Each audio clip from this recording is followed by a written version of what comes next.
Capítulo 5: A cultura do poder e a civilização do amor. Depois de ter considerado a forma como a IA está a transformar certos aspectos da vida e da sociedade, com graves consequências para a dignidade humana, é necessário dirigir e olhar a um âmbito ainda mais dramático: a guerra. Aqui a questão não diz respeito apenas à eficiência de novos instrumentos, mas ao risco de que a técnica, dissociada da ética e da responsabilidade, torne mais rápida e impessoal a decisão sobre a vida e a morte, e apresente o recurso à força como uma opção imediata e exequível. No mundo cada vez mais interdependente, a paz não é um tema entre tantos outros, mas uma condição do bem comum universal e um parâmetro para medir a maturidade moral dos povos, especialmente de quem é chamado a assumir responsabilidade de governo. A revolução digital está a modificar a gramática dos conflitos.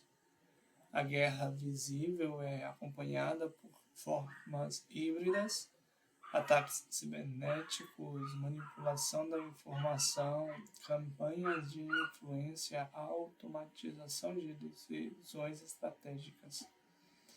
A IA entra nestes processos como um fator de aceleração, num panorama em que muitas tecnologias são intrinsecamente ambivalentes. O que nasce para defender pode ser rapidamente alterado para atacar, e a fronteira entre proteção e agressão tende a dissipar-se. A IA pode reforçar a defesa e a proteção dos civis, mas também pode baixar a faísca do uso da força, tornar as responsabilidades menos claras, alimentar uma cultura em que o inimigo é reduzido a um dado e a vítima a um dano colateral. Diante destas transformações, devemos invocar os princípios da doutrina social: dignidade da pessoa, bem comum, destinação universal dos bens, subsidiariedade, solidariedade e justiça, com critérios para julgar se as tecnologias servem realmente à humanidade ou acabam por subjugá-la e considerá-los como orientação para as nossas escolhas. Neste capítulo, eu pretendo comparar duas lógicas opostas, que já evoquei com imagens bíblicas. Por um lado, a tentação de construir a Torre de Babel, confiando no poder e no amor. Por outro, a paciência em reconstruir Jerusalém por partes, como no tempo de Neemias, salvaguardando o humano e o bem comum. Se olharmos para as dinâmicas mundiais, reconhecemos cada vez mais claramente a expansão de uma cultura do poder, feita de polarização e violências. A Babel moderna não é apenas o paradigma tecnocrático globalizado, mas também o confronto à distância entre imperialismos opostos, entre potências que desejam conservar a sua supremacia e potências que aspiram a conquistá-la, com uma multiplicidade de conflitos locais. Além disso, é a corrida pelo desenvolvimento da tecnologia cada vez mais poderosa, ou pela garantia do seu controle, segundo uma dinâmica desumanizante que parece não conhecer limites. E, no entanto, ao lado deste desvio, vislumbramos grande parte da humanidade que procura permanecer humana e empenhar-se na construção da cidade da convivência e da paz. Dela, todos nós somos frequentemente artífices, sem o saber, e arquitetos descoordenados, capazes de gestos generosos, mas desprovidos de uma visão de conjunto. Trata-se de uma construção mais lenta, menos visível e espetacular, que guarda ser melhor compreendida e mais coordenada. Para se tornar compromisso consciente e articulado de cada comunidade, desde a família ao governo dos estados e suas relações.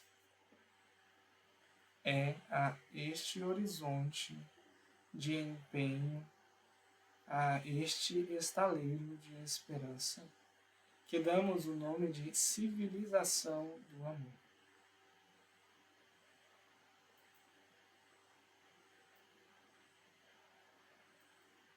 Civilização do amor na era digital. Quando Paulo VI introduz a expressão civilização do amor, o mundo estava marcado pela Guerra Fria, pela corrida ao armamento e por fortes desequilíbrios econômicos. Naquele contexto, a Igreja apontava um caminho alternativo à oposição ideológica entre sistemas, imaginando uma ordem social em que a justiça e a caridade se entrelaçam e o amor se torna o princípio organizador da vida econômica, política e cultural. Hoje devemos recuperar com firmeza esta visão. A civilização do amor é uma utopia ingênua, mas um projeto exigente. Consiste na tradução da caridade em estruturas de justiça, em dar corpo institucional à fraternidade e em considerar o outro, seja ele uma pessoa ou um povo, como aliado necessário na construção do bem comum. Como nos recordou a encíclica Fratelli Tutti, só este amor social capaz de se tornar cultura e norma pode gerar uma ordem internacional estável, transformando a convivência de simples coexistência armada numa comunidade de destino. Hoje, no contexto da transição digital, esta intuição revela-se ainda mais decisiva. As redes digitais, a economia globalizada e o desenvolvimento da IA criam laços cada vez mais estreitos, ligando em tempo real as decisões tomadas num lugar aos efeitos que estas produzem noutras partes. São, desse modo, ainda atuais as palavras do Concílio Vaticano II sobre a crescente interdependência entre os povos. O bem comum tem cada vez mais uma dimensão universal, com direitos e deveres que dizem respeito a toda a família humana. O projeto da civilização do amor assume aqui a tarefa decisiva de transformar esta interdependência numa solidariedade desejada e escolhida. É este o critério para orientar os processos tecnológicos. Não basta que a IA nos torne mais eficientes ou conectados. Ela deve servir para edificar a família humana universal, com direitos e deveres partilhados, onde a proximidade digital se torna ocasião concreta de encontro e cuidado recíproco. A cultura do poder. Na época em que vivemos, vai se consolidando numa cultura do poder, na qual a disponibilidade de meios e a capacidade de dominar tende a ditar a agenda e os critérios de decisão, relegando o bem comum da humanidade para segundo plano e reduzindo o drama concreto dos povos em guerra e uma variedade secundária face aos interesses estratégicos. Esta cultura do poder penetra na sociedade, altera relações e comportamentos, expande-se normalizando a guerra, em busca de um poder militar cada vez maior, aproveitando-se da crise do multilateralismo e alimentando um falso realismo que repete não existirem alternativas. A normalização da guerra. Em 1965, na Assembleia da ONU, ressoou com força o brado de São Paulo VI: nunca mais a guerra, nunca mais a guerra. Temos de reconhecer que, apesar dos desejos e das declarações de paz, os últimos 70 anos foram marcados por conflitos de uma ferocidade impressionante, que muitas vezes envolveram de forma massiva as populações civis, causando vítimas inocentes, ondas de refugiados, desestabilização social e feridas duradouras. Não obstante, era comum no discurso público a convicção de que a guerra deveria permanecer uma extrema ratio, cercada por limites éticos e jurídicos rigorosos e, em todo caso, por um horizonte político orientado para a paz. Na sequência dos desenvolvimentos ocorridos no período interbélico, depois da Segunda Guerra Mundial, deu-se uma reviravolta. A paz foi colocada no centro da ordem internacional, como atesta em particular a Carta das Nações Unidas, que se propõe preservar as gerações vindouras do flagelo da guerra.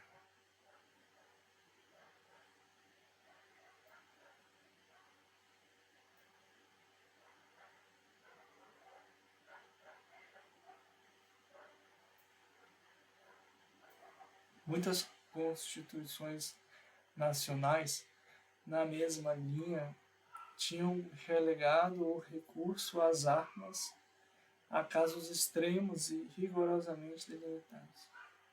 Mesmo durante a Guerra Fria, apesar da existência de conflitos graves, permanecia a consciência da necessidade de evitar, a todo custo, um novo conflito mundial. Hoje, porém, assistimos a uma verdadeira mudança de paradigmas no discurso público e nas decisões em matéria de rearmamento com uma preocupante reabilitação da guerra como instrumento de política internacional. Enquanto precisamente se degradam aqueles critérios éticos que tinham limitado o seu uso. Conflitos regionais que se arrastam no tempo. Escalas de tensões e ameaças cruzadas tornam-se quase habituais e ressurgem formas de luta por expansão territorial que se pensava superar.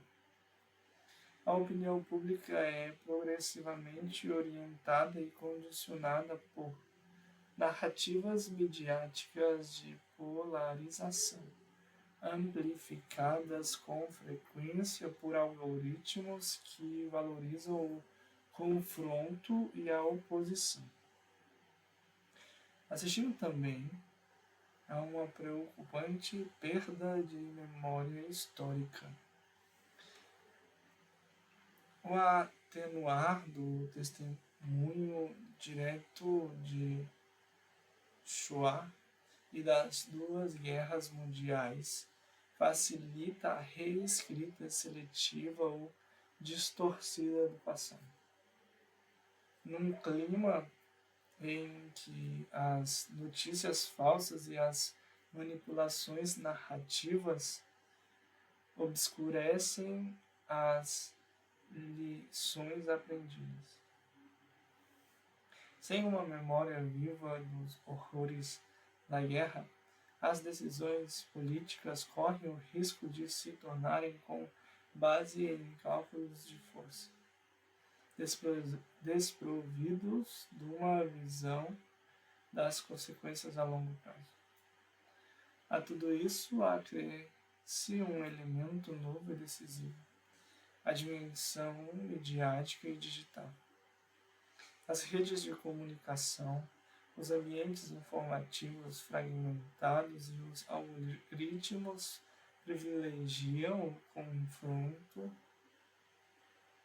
podem amplificar a polarização e o ressentimento, acelerar a propaganda e dificultar o discernimento comum.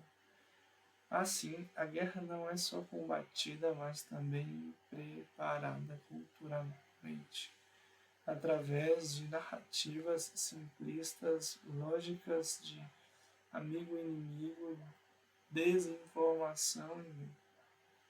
Quando a memória histórica desvanece e os critérios éticos se protegem, os civis e os mais frágeis enfraquecem, torna-se mais fácil apresentar a violência como necessária, inevitável ou mesmo limpa.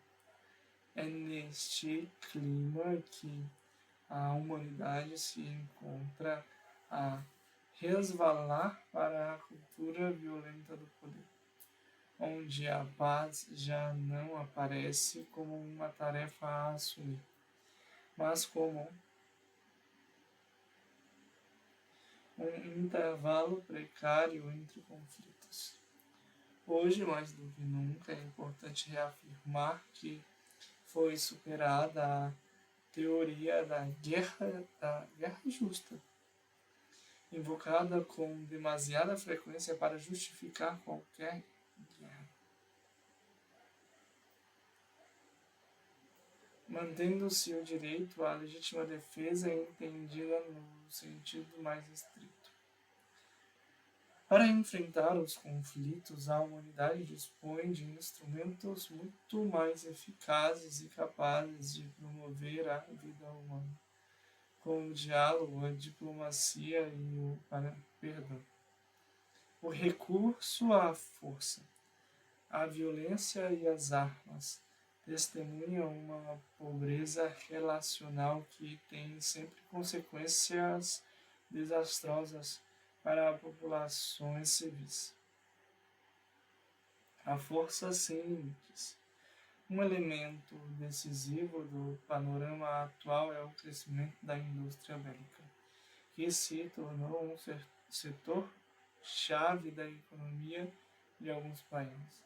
A estreita ligação entre interesses econômicos, aparatos militares e decisões políticas gera uma nação armada, na qual a guerra parece quase uma continuação natural da política e o mercado das armas torna-se motor autônomo de escolhas bélicas.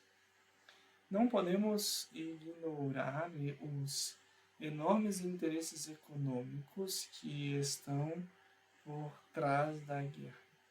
As indústrias de armamento e os países que fornecem armas lucram com um mercado que prospera precisamente graças aos conflitos. Neste sentido, existe também uma lógica econômica que contribuiu para alimentar tensões em diversas regiões do mundo. Os arsenais militares usufruem de uma nova atenção. No passado, o reconhecimento da ameaça representada por armas capazes de destruir toda a humanidade tinha favorecido vias de distensão e de negociação em matéria de desarmamento. Infelizmente, afastamos deste horizonte a evolução dos arsenais nucleares, incluindo a possibilidade de utilização tática, faz com que o recurso em tais engenhos pareça uma possibilidade cada vez menos remota. Nessas circunstâncias, a entrada em vigor em 2021 o Tratado sobre a Proibição de Armas Nucleares.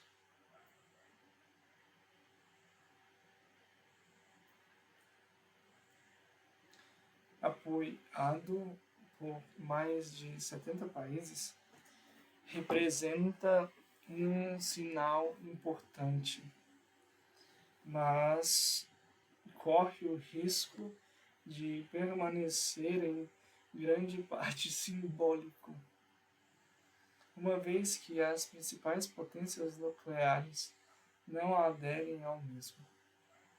Assim, difundiu-se a convicção errada de que a dissuasão nuclear é uma condição indispensável para a segurança, cujo resultado é alimentar uma nova e pouco controlável corrida ao armamento, acompanhada pelo desmantelamento progressivo dos acordos de redução das armas nucleares e pelo desenvolvimento de engenhos miniaturizados, que tornam mais fácil considerar o seu uso como uma opção viável.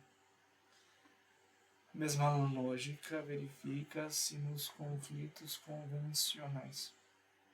A força militar, a fraqueza das iniciativas diplomáticas e a complexidade dos interesses em jogo favorecem conflitos que tendem a tornar-se crônicos, com um custo humano e ambiental extremamente elevado.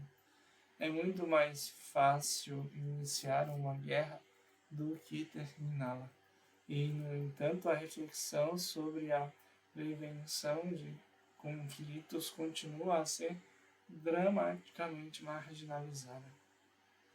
O cenário torna-se ainda mais instável com a presença de novos protagonistas armados, grupos jihadistas, milícias privadas, redes criminosas que marcam o fim do monopólio estatal na força.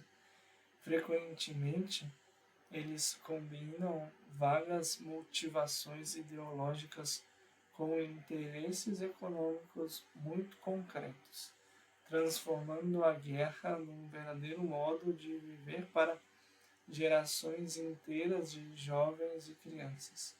O objetivo já não é uma vitória definitiva, mas a perpetuação do conflito com fonte de poder e rendimento.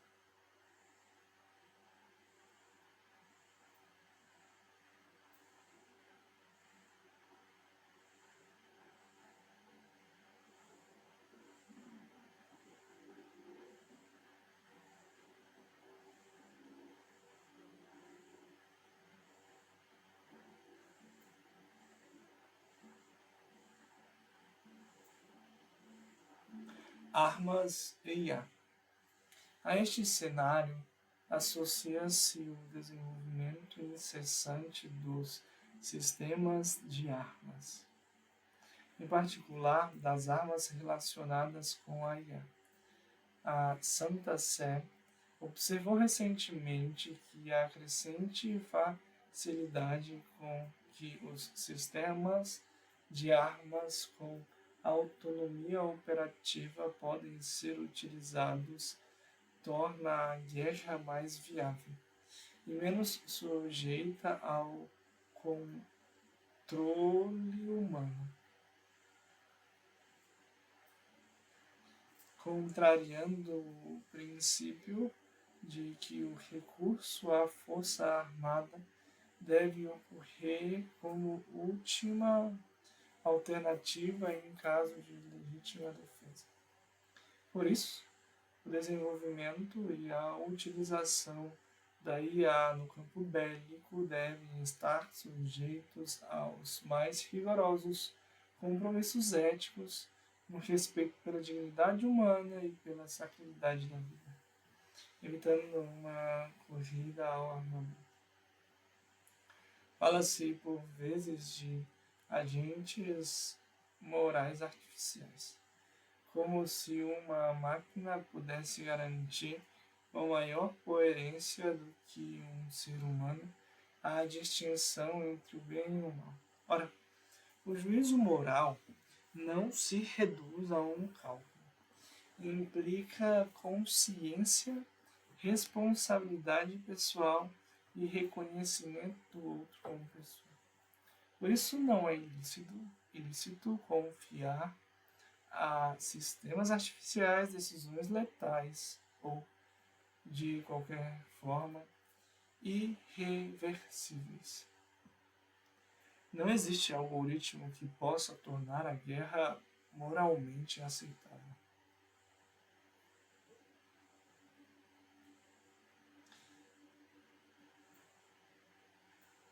A IA não retira ao conflito a sua intrínseca desumanidade, apenas o torna mais rápido e impessoal, baixando a fasquia do recurso à violência e transformando a defesa de previsão operacional com as vítimas reduzidas a dados, habituando-nos assim à ideia de que a violência é inevitável e deve apenas ser utilizada. E é, portanto, de máxima importância infundir valores e prudência na programação dos sistemas artificiais que construímos, os quais podem contribuir para um ecossistema moral em que os seres humanos se encontrem melhor posicionados para ouvir a própria consciência e em que os modelos de IA estabeleçam limites apropriados. Não basta invocar genericamente a ética. É necessário indicar critérios precisos de discernimento.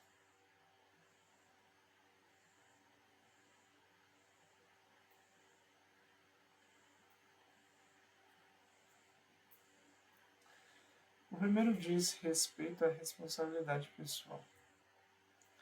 qual a decisão de atingir se automatiza ou se torna obscura, aumenta o risco de desresponsabilização. Por isso, a cadeia de responsabilidade deve permanecer identificável e verificável.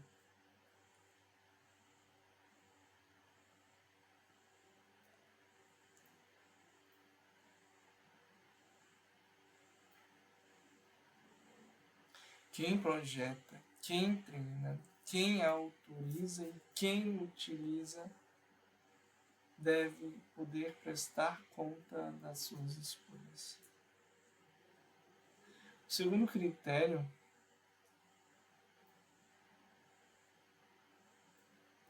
diz respeito a tempo do juízo moral.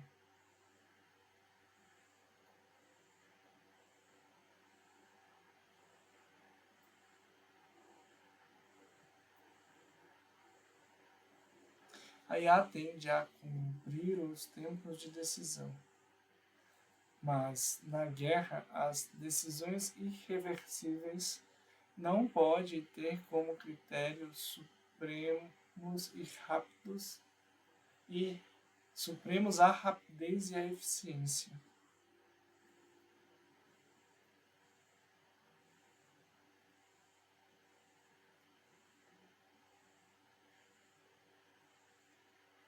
Tempo de decisão.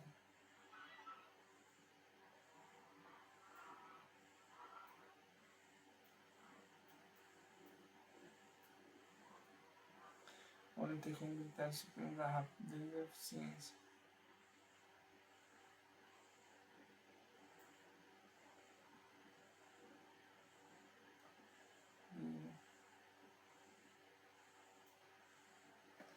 Terceiro critério é a distinção dos civis e sua proteção.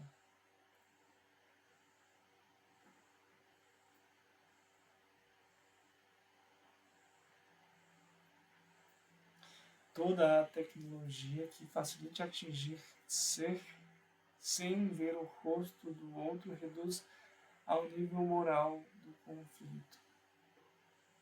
A seleção de alvos e o uso da força não podem confundir combatentes e não combatentes, nem ignorar os impactos sobre a população indefesa.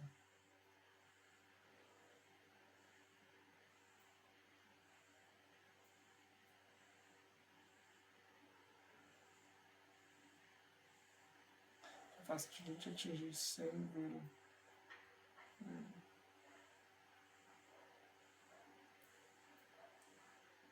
rosto do outro reduz moral do conflito. É imoral. A seleção dos alvos e o uso da força não podem confundir combatentes e não combatentes. Nem ignorar o impacto sobre populações indefesas. Destes critérios decorrem algumas exigências imprescindíveis. Em primeiro lugar, para qualquer sistema utilizado em âmbito bélico, devem ser garantidas a rastreabilidade e a responsabilidade de reconstruir as decisões, de modo que responsabilidade e eventuais culpas não podem dissolvam na máquina. Em segundo lugar, a decisão de recorrer à força letal não pode ser delegada em processos pouco transparentes ou automatizados, mas deve permanecer sob um controle humano efetivo, consciente e responsável. Por fim, é necessário estabelecer regras partilhadas, inclusive a nível internacional, que travem a corrida ao armamento tecnológico e garantam uma especial proteção a civis e infraestruturas essenciais à sua sobrevivência. A crise do multilateralismo. A cultura do poder decorre também da crise do sistema multilateral. As instituições criadas para salvaguardar a ideia de um destino comum dos povos e de um bem comum mundial parecem enfraquecidas, não apenas devido a limitações estruturais, mas porque muitas vezes falta uma vontade partilhada de as apoiar e reformar, e de reconhecer a sua autoridade moral. Em vez de progredirmos, estamos a retroceder em relação a mudanças históricas do século XX. Depois de 1989, o colapso na Europa dos regimes comunistas foi acompanhado por uma globalização predominantemente econômica, desprovida de uma arquitetura política adequada, capaz de sustentar o diálogo e a paz. Confiou-se quase cegamente aos mercados a capacidade de produzir bem-estar, democracia e estabilidade, quando, na realidade, a globalização não gerou automaticamente unidade e a paz, mas suscitou reações fundamentalistas, identitárias e nacionalistas. O resultado está longe do multilateralismo autêntico. Parece antes um multipolarismo desordenado e conflituoso, onde prevalece a desconfiança em relação ao outro. Ressurge a tentação de construir a identidade coletiva contra um inimigo, alimentando narrativas nas quais cada um se apresenta como vítima com direito à vingança. As simplificações, primeiro eu, amigo e inimigo, nós, eles, facilitam decisões frequentemente irresponsáveis, que minam a confiança mútua entre as nações. A força do direito internacional é, assim, submetida pelo pretenso direito do mais forte e os seus instrumentos, desde os tribunais competentes em crimes de guerra aos tribunais chamados a dirimir controvérsias entre estados. São, em muitos casos, contornados ou enfraquecidos, com consequências devastadoras para a cultura política e a convivência. Neste contexto, a construção da paz passou para segundo plano em nome de lógicas de poder. Deixam-se de lado a cooperação para o desenvolvimento, o desarmamento, a prevenção de conflitos e a construção da confiança mútua. Assim, enfraquecem também as conquistas do direito humanitário. O princípio da proporcionalidade na resposta às agressões. A garantia do acesso à água, aos alimentos e aos bens essenciais. O respeito pela vida dos civis e das crianças são tratados como reminiscências ingênuas do passado. Um suposto realismo político. Vivemos numa época de notável cegueira espiritual e cultural. Um falso pragmatismo convida-nos a cortar as raízes da memória, como se fosse possível inaugurar uma espécie de nova criação.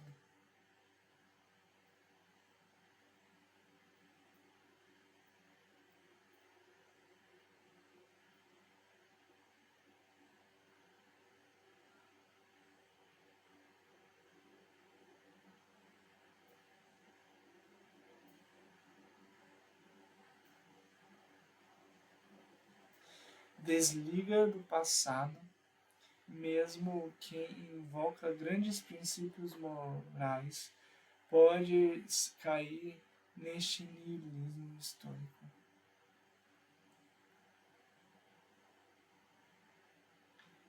iludindo-se com a ideia de que as atrocidades do século XX não se podem repetir. Na realidade, as mesmas dinâmicas ressurgem sob novas formas. Parece voltar a impor-se a lógica do equilíbrio armado e da dissuasão. Mas, ao contrário do cenário bipolar na Guerra Fria,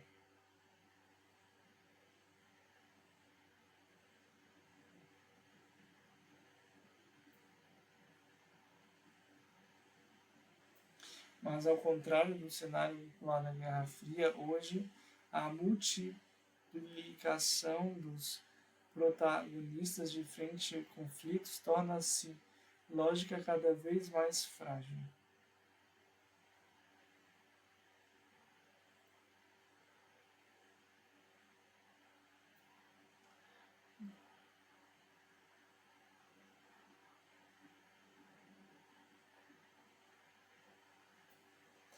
A conflitualidade exacerbada conduz a guerras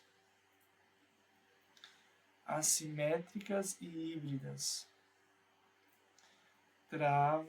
travadas também no âmbito econômico, financeiro e informático.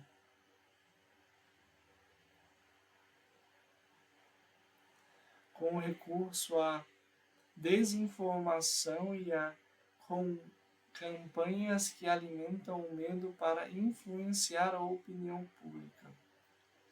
Em muitos países, também no sul global, o aumento das despesas militares é apresentado como a única resposta a um futuro incerto ou ameaças prescindidas, enquanto o custo real recai sobre os mais pobres.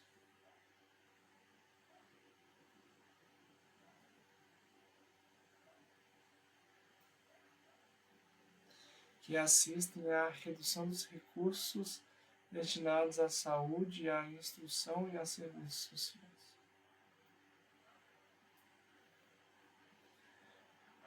Por trás de tudo isso está um falso realismo, baseado não só na lógica dominante da força, mas também numa convicção cultural e antropológica,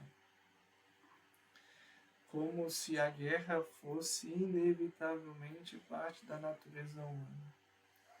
Diz-se que, salvo breves intervalos, sempre foi assim e sempre será. Portanto, o problema já não é a paz perdida com referência no horizonte internacional, mas sim como e quando agir militarmente, considerando-se irresponsável e não preparação para o conflito. Porém, o que é verdadeiramente irresponsável é a real política. Esta forma de realismo político que semeia nas consciências e nas culturas a resignação perante uma guerra inevitável e qualifica a paz e o diálogo como posições utópicas ou irracionais, que ignoram os riscos em jogo. Pelo contrário, a paz não é uma esperança ingênua, nem apenas uma sequência de guerra. É o fruto sempre possível da justiça e da caridade.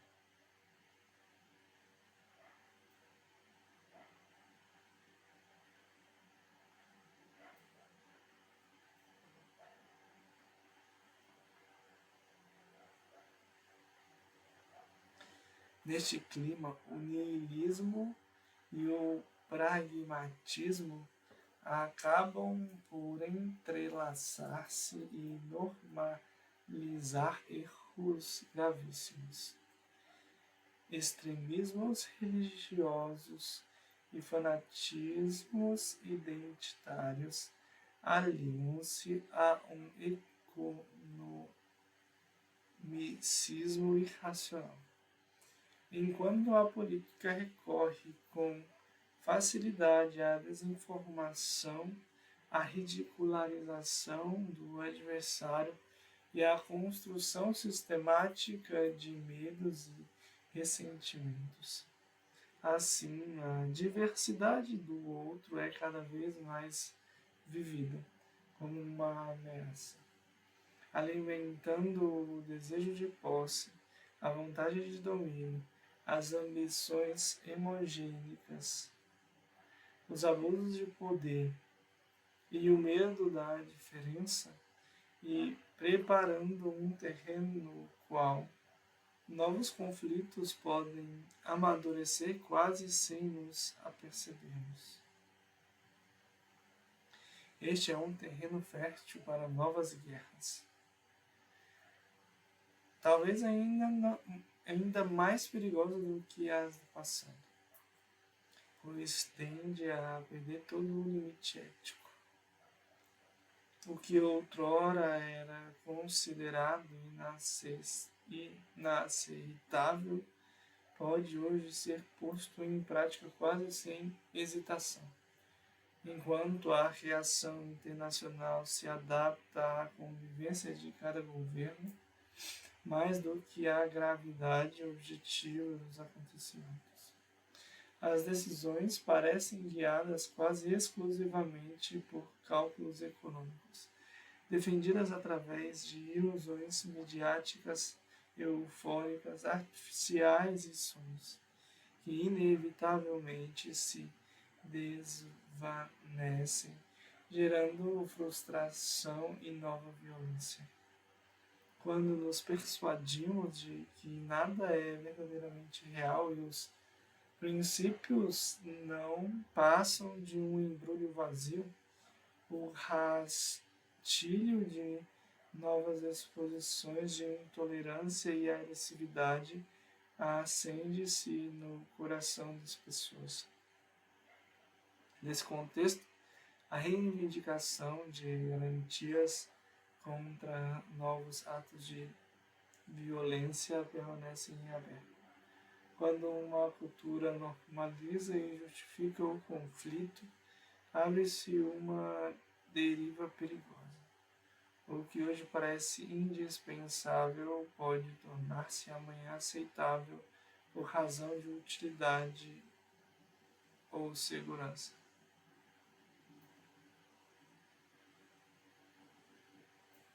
Em países marcados por graves tensões sociais, não podemos excluir a possibilidade de que alguém acabe por considerar o conflito armado como uma forma eficaz de desviar a atenção dos problemas internos e como um instrumento de gestão cínica das dificuldades.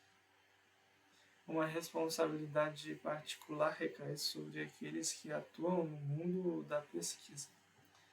Todos os protagonistas desta área, cientistas, empreendedores, investidores, autoridades acadêmicas, políticos e outros, são chamados a trabalhar numa lógica de transparência e responsabilidade, mantendo viva a consciência do quadro mais amplo em que inscrevem os avanços tecnológicos para os quais contribuem, incluindo os relacionados com a IA. Quando se olha apenas para o próprio setor, julga-se desempenhar uma tarefa moralmente neutra e evitam-se questões sobre os fins últimos que orientam determinadas experiências. Corre-se assim o risco de cooperar, talvez sem querer, em projetos obscuros que alimentam novas formas de violência, manipulação e domínio. Construir a civilização do amor. A construção de um mundo em estado de beligerância permanente é um mal.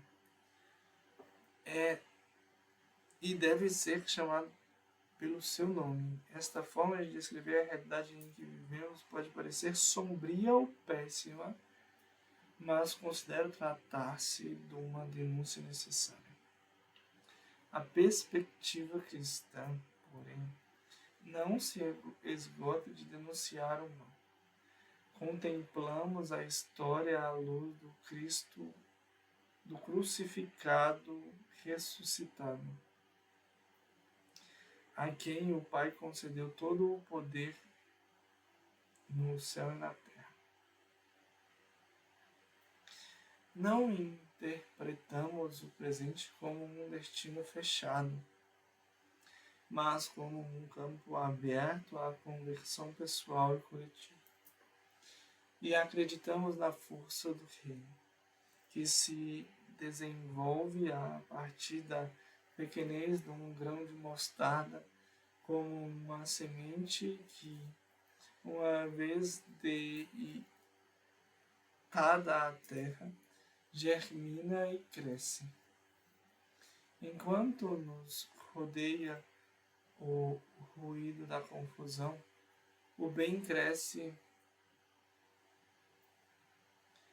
silenciosamente na terra.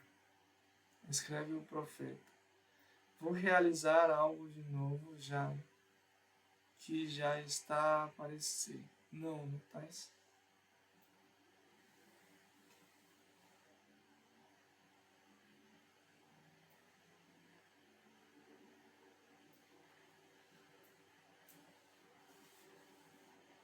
Uma leitura atenta à história confirma, mesmo nas noites mais escuras, o Senhor suscita homens e mulheres capazes de não se resignarem e de perseverarem no bem.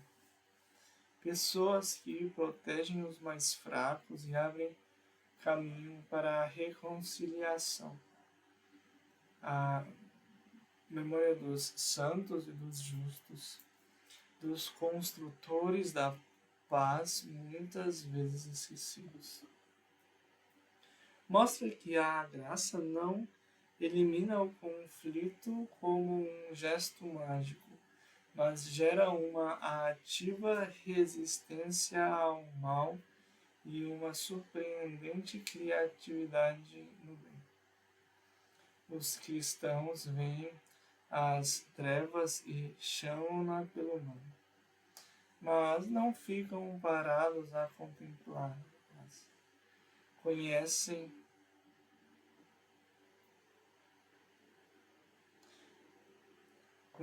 a luz e sabem que as trevas nem a receberam nem podem vencê-la. Por isso mesmo, onde parece que a dor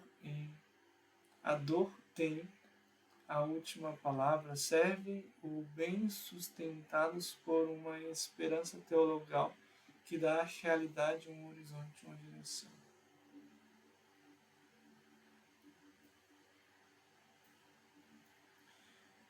Todos podemos fazer a nossa parte?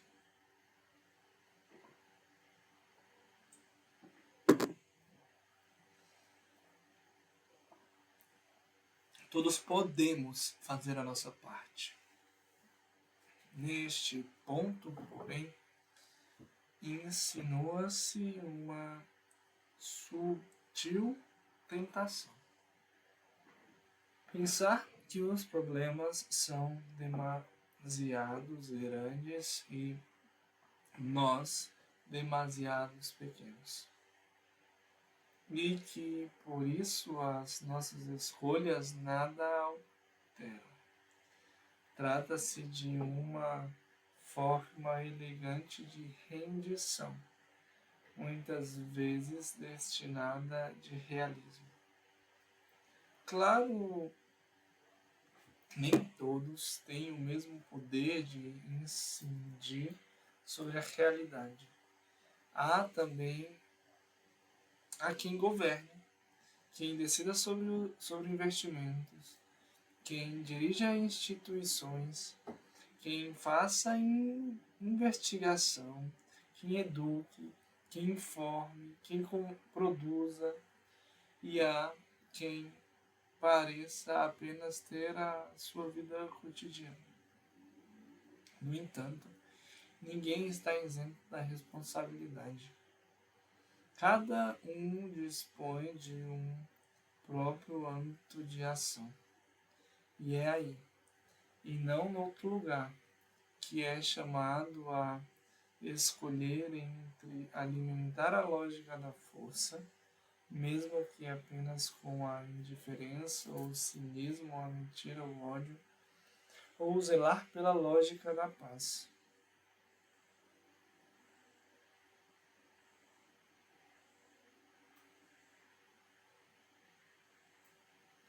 Com a verdade, a sobriedade, a possibilidade de cuidado.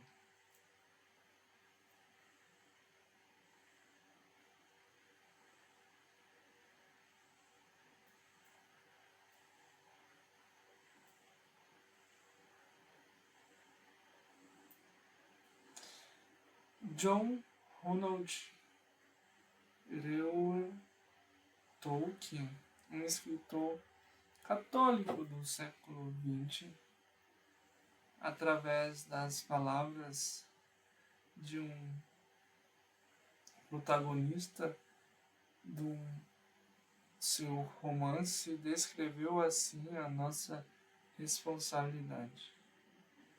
Não nos compete dominar todos os males do mundo, mas sim fazer o que for possível para ajudar os anos em que estamos inseridos, erradicando o mal nos campos que conhecemos, para que quem viver depois possa ter terra limpa para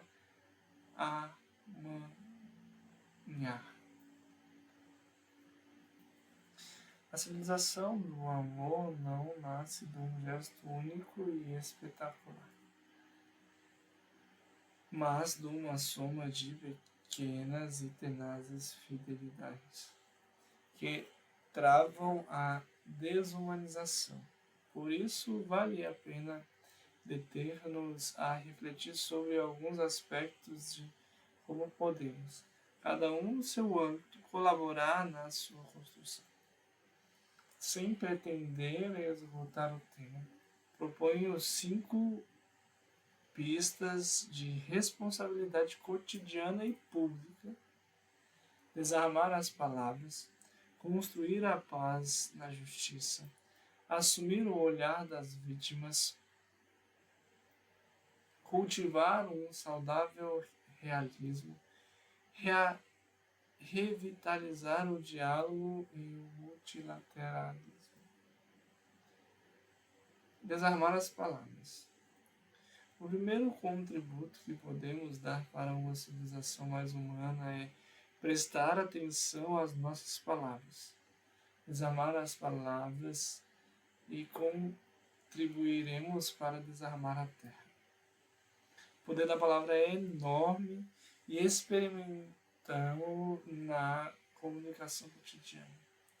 Quando alguém nos diz algo que altera o nosso estado de espírito para melhor ou para pior, a paz começa em cada um de nós. Na forma como olhamos para o outro, ouvimos os outros, falamos dos outros. E, nesse sentido, a forma como comunicamos é de importância fundamental. Devemos dizer não à guerra das palavras e das imagens. Devemos rejeitar o paradigma da guerra. Todos devemos, portanto, fazer um exame de consciência sobre as palavras que usamos, sobre os preconceitos de que estão impregnados e sobre a agressividade, patente ou latente, que nelas habita. Temos uma possibilidade real de contribuir para o bem sempre que dizemos a verdade. Quando damos um conselho sábio, quando apoiamos quem precisa de conforto, quando denunciamos uma injustiça, quando damos a voz a quem não tem. Construir a paz. Todos nós, sem exceção, devemos contribuir para o alicerce da paz, que é a justiça. Não procuramos, pois, uma paz qualquer, uma ausência de conflito a todo custo, mas aquela verdadeira paz que nasce da justiça. Existe uma estreita relação entre a justiça de cada um e a paz de todos. Ao comentar o versículo do Salmo que diz: vão beijar-se a justiça e a paz, escreve Santo Agostinho: não há ninguém que negue desejar a paz, mas pelo contrário, nem todos estão dispostos a praticar a justiça. Porém, tu, tendo em mente que a justiça e a paz se beijam, não estão em discórdia, realiza as obras da justiça. Por que razão queres tu colocar-te em contraste com a justiça? Eis, por exemplo, a justiça diz-te para não roubar, mas tu não lhe dás ouvidos. Para não cometer adultério, e fazes-te de surdo, para não fazeres aos outros aquilo que não gostarias que te fizessem, para não dizeres a respeito do próximo as coisas que não gostarias que fossem ditas de ti. Queres, portanto, alcançar a paz? Pratica a justiça.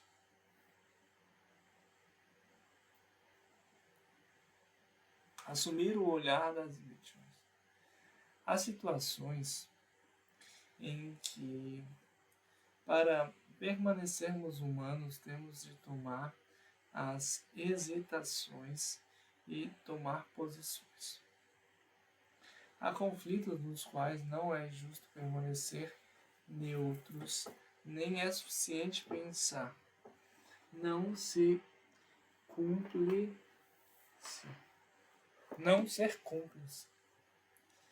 Quando nos deparamos com bombardeamentos contra civis, com aqueles ataques a hospitais, escolas e infraestruturas vitais, com atos de violência que atingem crianças, estamos perante um escândalo que ferem a própria humanidade. Por isso não podemos limitar-nos a análises abstratas. Como recordou o Papa Francisco, devemos tocar a carne dos que sofrem, para olhar para os rostos, escutar as histórias, reconhecer as feridas, os acontecimentos dolorosos, necessitam tanto de história como de memória. A primeira para tentar relatar os acontecimentos, a segunda para testemunhar as experiências vividas.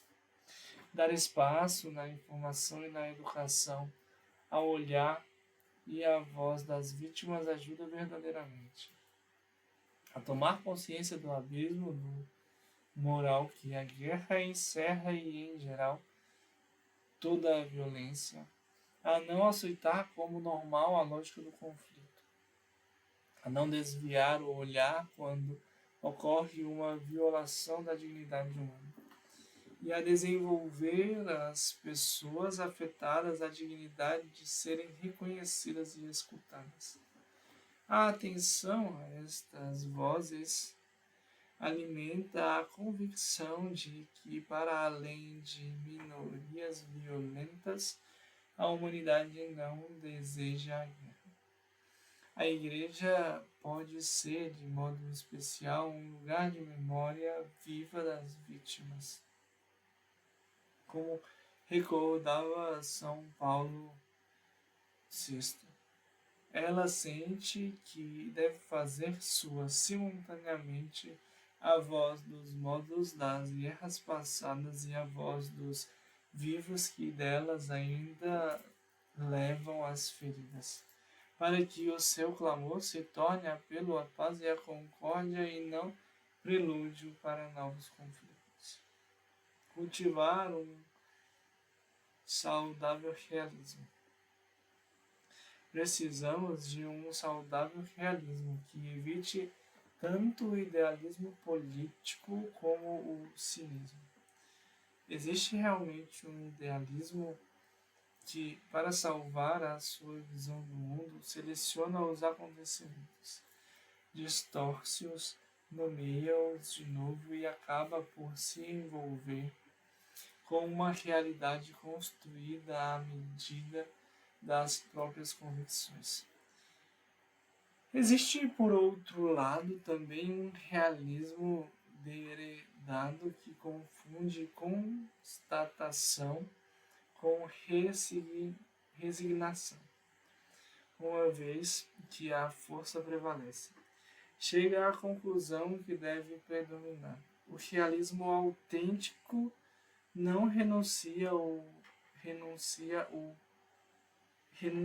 a mudar o mundo. Começa por ver com clareza os interesses, os medos, os vínculos e as relações de força, precisamente para calcular o que é possível alcançar e com que mudança.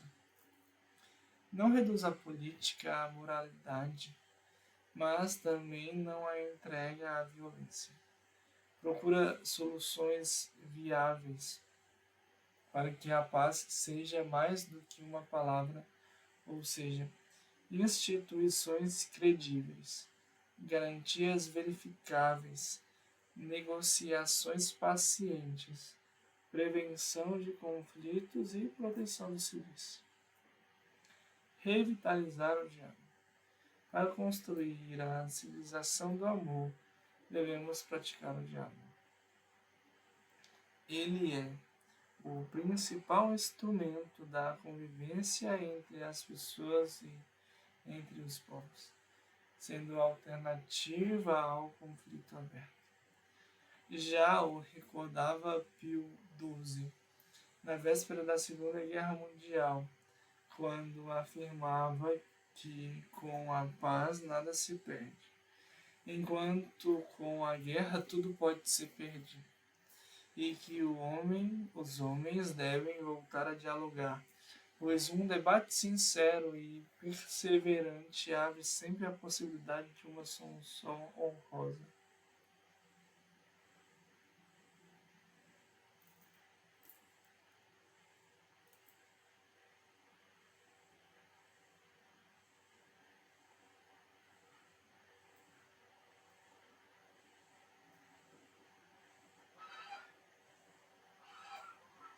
O diálogo é uma dimensão normal da vida humana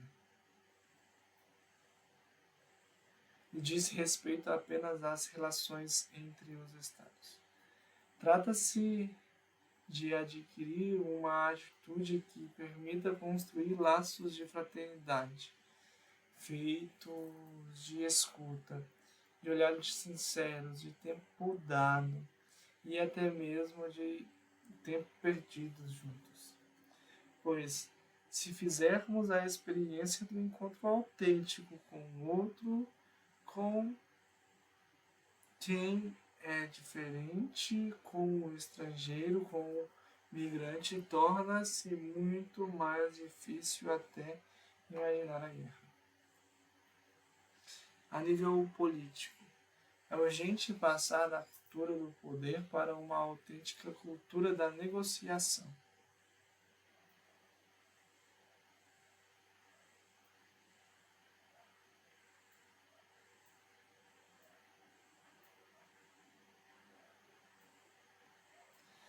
Na qual o diálogo e as relações diplomáticas se tornem o meio habitual para enfrentar os conflitos, tal como desejava Giorgio Lapira.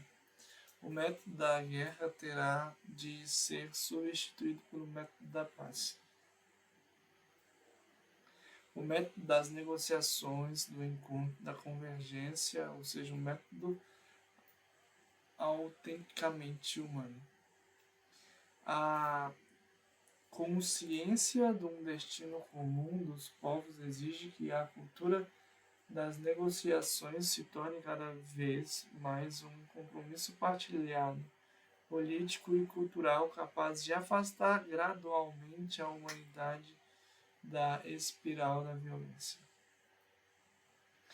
Aos que têm a honra e o dever de governar, gostaria de repetir algumas palavras que proferi no início do meu pontificado.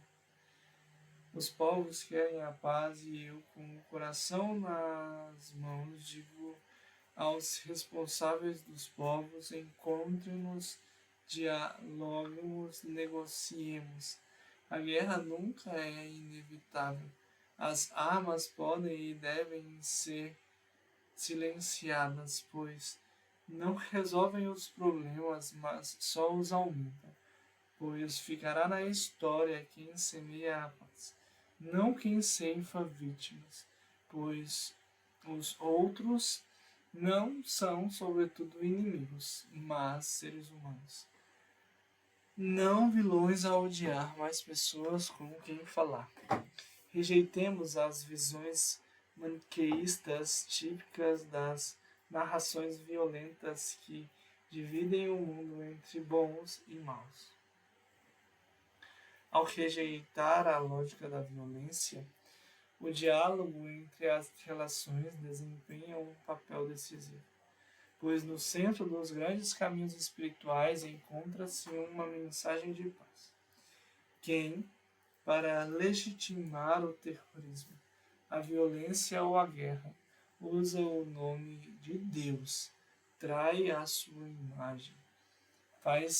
Fazer guerra em nome da religião significa, na realidade, ferir a própria religião. O espírito de Assis, inspirado em São João Paulo II e continuado pelo esforço do Papa Francisco, no diálogo, por exemplo, com o grande imã de Al-Azhar, mostra que os crentes podem aurir das fontes mais autênticas das suas tradições espirituais, onde não há lugar para o ódio sacralizado.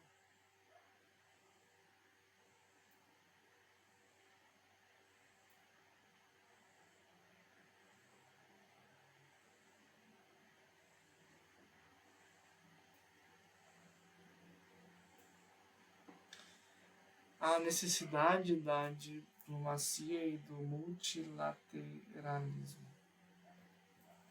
Nas relações internacionais, o diálogo é o instrumento insubstituível da democracia para prevenir conflitos e restabelecer laços de confiança.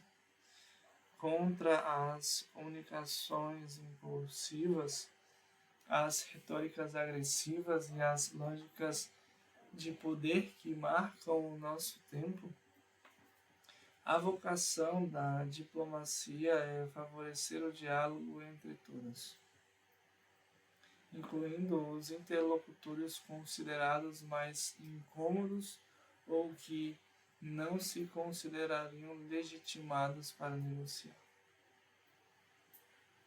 Recorrendo o máximo possível à humildade e à paciência para reatar os mais tênues sinais de boa vontade das partes em conflito,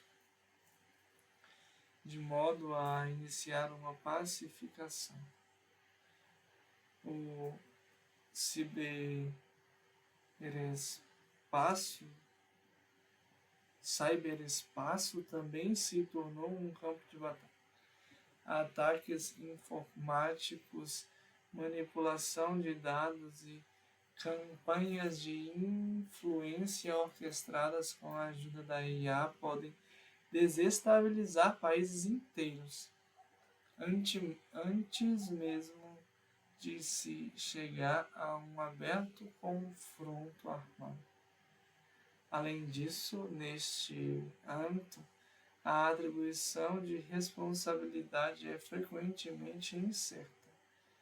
Quando não é clara a origem dos ataques, aumenta o risco de reação desproporcionais, erros de avaliação e espirais de escalada. Por isso é necessária uma diplomacia capaz de atuar também neste novo ambiente, negociando regras comuns sobre a utilização das tecnologias digitais, protegendo os civis e os mais vulneráveis de formas de violência invisíveis, mas nem por isso menos reais.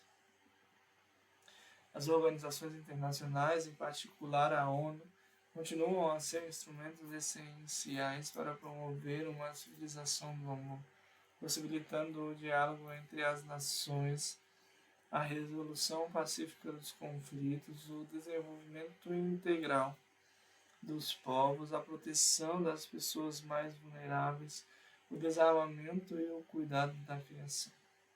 Através destas instâncias, a comunidade internacional pode procurar reduzir as desigualdades, defender os direitos dos refugiados e das minorias, liberar recursos alocados ao armamento para os destinar à promoção humana e proteger a casa comum. A Santa Sé apoia e acompanha este esforço. Embora reconheça que a atual fragilidade da ONU e do sistema político internacional revela a necessidade de reformas profundas. Não se trata apenas de reajustes técnicos, uma vez que a crise de convicções e de valores toca também os fundamentos éticos da vida e das nações, e torna mais difícil orientar o multilateralismo para o verdadeiro bem comum. No contexto internacional, a diplomacia da Santa Sé assume o princípio evangélico da misericórdia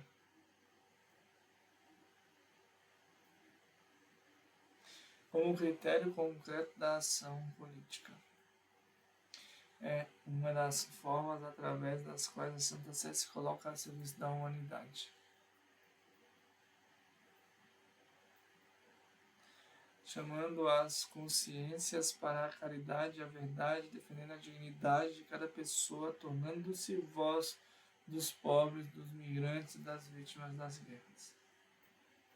Desta forma, a diplomacia pontifícia expressa a catolicidade da Igreja e contribui para a construção de uma civilização do amor, na qual também as novas tecnologias sejam orientadas para o bem comum.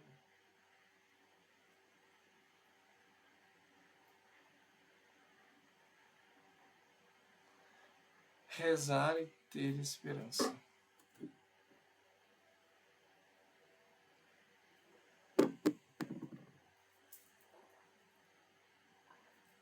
Estas pistas de ação nutrem-se da oração e alimentam-na.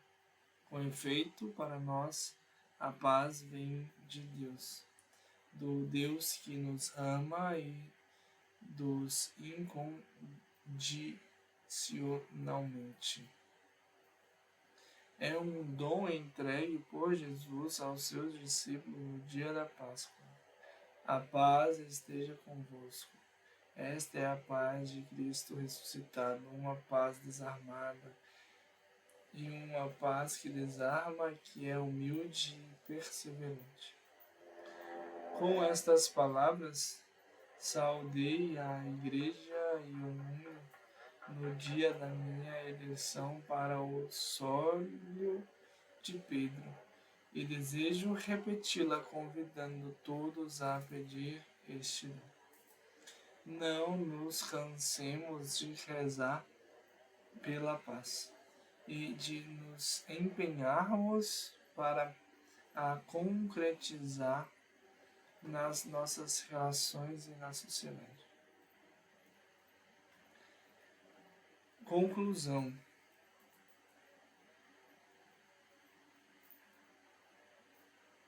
Vejo cada um como edificar. Veja cada um como edificar.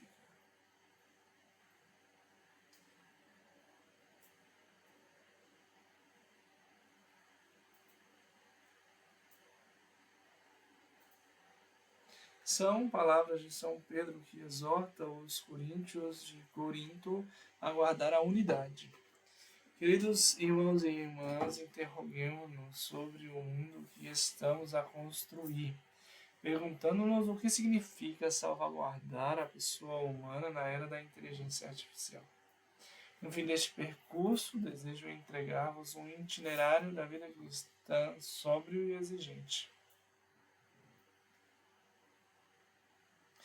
com o qual podemos viver esta mudança de época à luz do Evangelho.